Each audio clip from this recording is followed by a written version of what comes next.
Ladies and gentlemen, what's up and what's going down? How are you doing today? It's the Dizzy One here, back again, once again.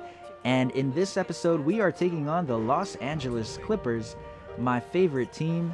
Yes, they're my favorite team. Last season ended really badly for us. Paul George needs to shut up and stop giving the media ammunition, saying things like, "We didn't deserve to win because we didn't make adjustments." Come on, man. That might have been the case, but you don't say that to the media. You're just putting unnecessary attention, bad attention, on the team. And then there's Kawhi. I love Kawhi. He's a cool guy, but as the leader of the team, you cannot complain about not having enough chemistry with everyone around you when you are intentionally sitting out half of the games. Yes, you might have an injury. We just learned that John Wall had an injury, bone spurs in his knee and his ankle for years, and he played through it. We learn about Russell Westbrook going at it at not full strength, to the detriment of his team sometimes, but he wants to be out there. So when Kawhi says that we didn't have chemistry, we just didn't know how to play on the court together, we didn't know our roles, that's not good enough. When you're out there intentionally resting, sitting out games, while other guys are putting their bodies on the line for their teammates. And I get it, all situations are different, from John Wall's bone spurs to Kawhi's leg, ankle problems, to Kobe. He played through almost everything. Broken fingers, torn ligaments, dislocations. He tried playing on a torn Achilles. But the point is, you can't complain about chemistry when you are intentionally sitting out games. Period. But with that said, I'm really excited for next season because hopefully this was kind of like a smack in the mouth. I'm hoping that instead of them falling apart and crumbling under the pressure and the ridicule, that they'll come together and unify over the disappointment of last season and stand together more like brothers. Kind of like how the Miami Heat did this past season, all the way to the NBA Finals. No one believed that they could make it that far, and yet they stood together and fought for each other, and they almost won a championship. If they could take anything from this season, I hope that they would look at the Heat and see the grit that they play with and the determination that they had and say, hey, if we can emulate that and make it our own, we have a real, genuine shot at winning a championship. I'm still hoping that the team tries to improve through trades because I don't think they have a quality center that they can rely on defensively. I don't think that they have a point guard. Patrick Beverley and Reggie Jackson are just not going to cut it as your primary ball handlers. No doubt about it, that is not good enough.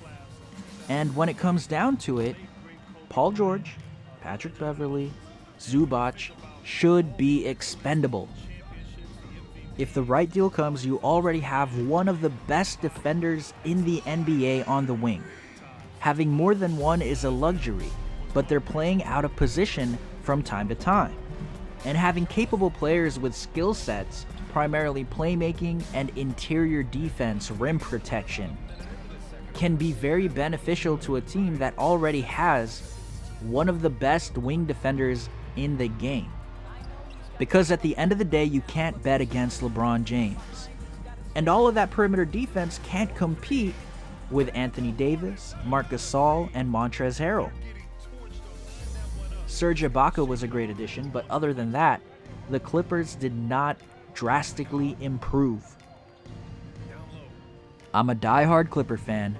I love the team, but we can't be content with second place, especially against the Los Angeles Lakers. Now with that said, I think we'll dominate most of the teams and we'll compete and we will have a fighting chance at a championship next season. But it comes down to leadership. All the way from the owner, who is willing to spend the money, down to the GM, who has to find improvements throughout the season, all the way to the coaching staff. Ty Lue's not my first choice. but he's the guy right now. He has to do what's best for the team, and he can't cave to Kawhi, to Paul George, any of those guys. He has to answer to the team, number one, and then all the way down to Kawaii Leonard. He has to be the guy on and off the court that the other guys can believe and step up and follow his lead. People think that Kawaii Leonard was the guy in Toronto, and to a degree he was, but he was never the vocal leader to get troops to rally behind him. The heart and soul of that team, the leader of that team, was Kyle Lowry. Lowry was the guy that rallied everybody around him to fight for that championship. Kawhi was the closer, he was that dude, but Lowry was the engine that made the train run. Now Kawhi doesn't have to be a vocal leader, but the only other option is to lead by example. He has to show his teammates that he cares for them more than he cares for himself, and so far, I don't think he's done that. Kawaii Leonard is a me-first kind of guy. Clock in, clock out, get my paycheck, that's it. He's great at what he does, but he hasn't developed into a leader. I love the Clippers, but we're 1 to 2 pieces away from being the favorites to win a championship. I think we have a fighter's chance, but never bet against LeBron James. My apologies for not really talking about the game as much in this episode, but if you enjoyed this kind of content, make sure to leave a like and let me know in the comments, because I've really learned a lot about the NBA over the years, and I wouldn't mind going into certain topics from time to time. I think the NBA is an interesting league, and there's a lot one can learn from the game of basketball.